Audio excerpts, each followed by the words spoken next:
Alright, topic 2, the effects on animals.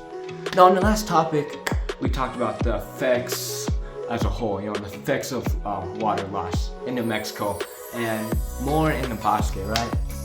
But in this topic, we're focusing more on about the animals and the species that are involved in this water issue New Mexico's facing right now. So I want to start off kind of different. So I love to fish, as you guys know. I mentioned it in the last topic, and I mentioned Monastery Lake. With school time is different than summertime. Because school time, whatever day I have available, actually I take that day, right? But summertime is way different.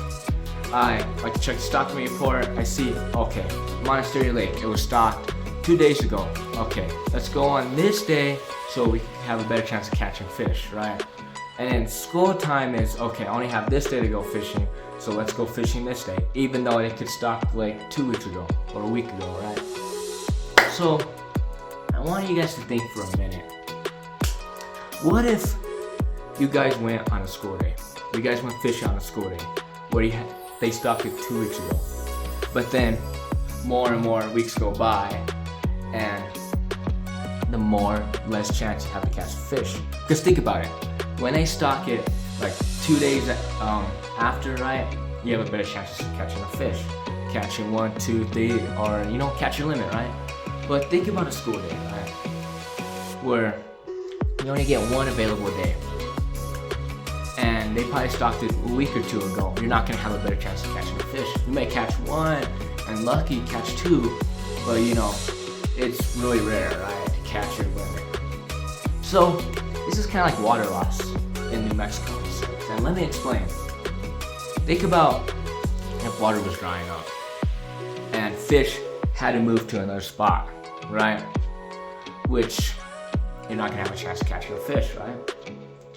But think about it. A lot of fish though actually like to stay in one spot because they're having spawns there, right? They're having baby fish there.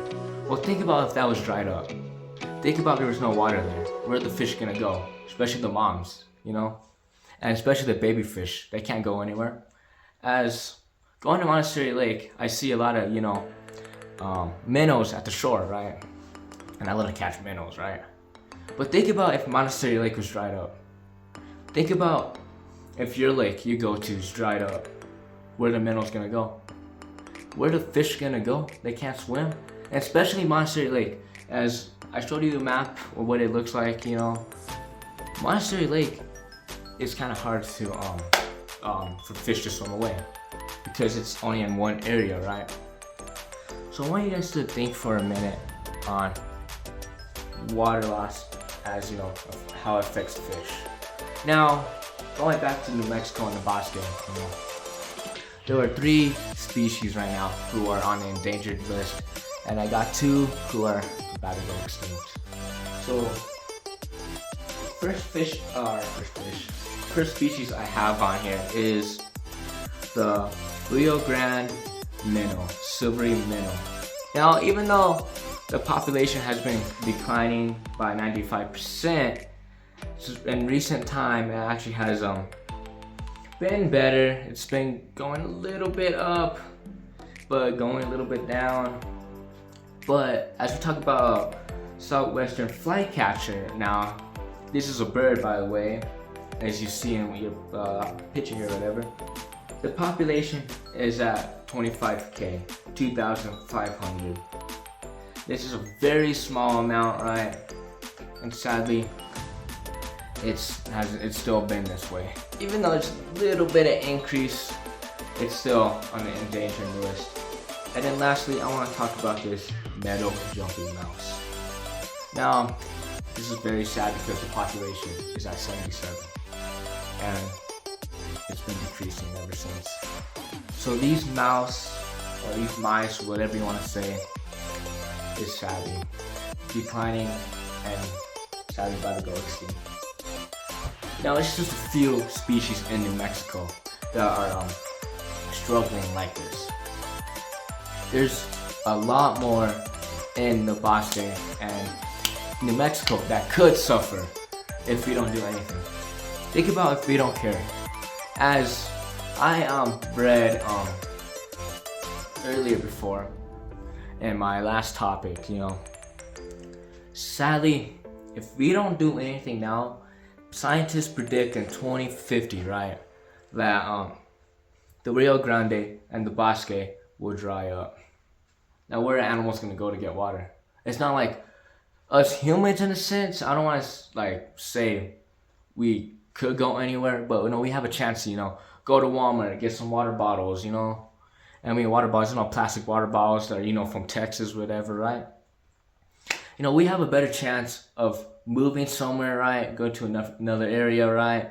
And we get some water there, right? But these animals, they don't have nowhere to go. They can't just pack their bags and leave, right? So this is why if we don't do anything right now to help the animals, where are animals gonna go, right? And then I want to talk about humans. Now, I was just recently, about 2-3 weeks back, my teacher went to this meeting in Edgewood. They were talking about how, in the small town I live in, I don't live in Edgewood, but I live in a small town. And it's not really a small town in a sense where, towns have buildings and stuff, but it's spread out of homes and stuff, right? But they wanted to make a town, a big town, have apartments, have a park, and even have a pond, right? But about 80% of our wells in this little area I live in is dried up, gone, no water. Only 20% of these wells are full with water. Now I want you to think for a minute. If you put a town, do you think that's a good idea with very little water? Just think about that for a second or two. Why have more people come to a state that doesn't have water, right? So that's another kind of effect of water loss in a sense. And think about animals. As an area I live in, there's a lot of homes. And there's probably going to be more in the future, right? And these animals don't really have anywhere to go. So, and especially water, a lot of areas I passed, it wasn't like other states. Like, for example, I went to Boston, I went to Texas, I went to Kansas, right? And I feel like everywhere I go, every little ravine, creek, stream, you name it, right, had water in it. It's not like New Mexico where you pass this little riverbed, right? And you see a little trickle of water and oh my goodness, there's water in New Mexico, right? Because we barely have anything.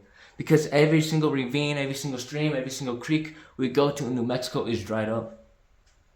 So we barely got water in this state to help us. Now, I want you to think for a minute and realize, what are we going to do when there's no water? What do we do if we can't get wells filled with water? That pumping water from the ground is no longer going to be effective.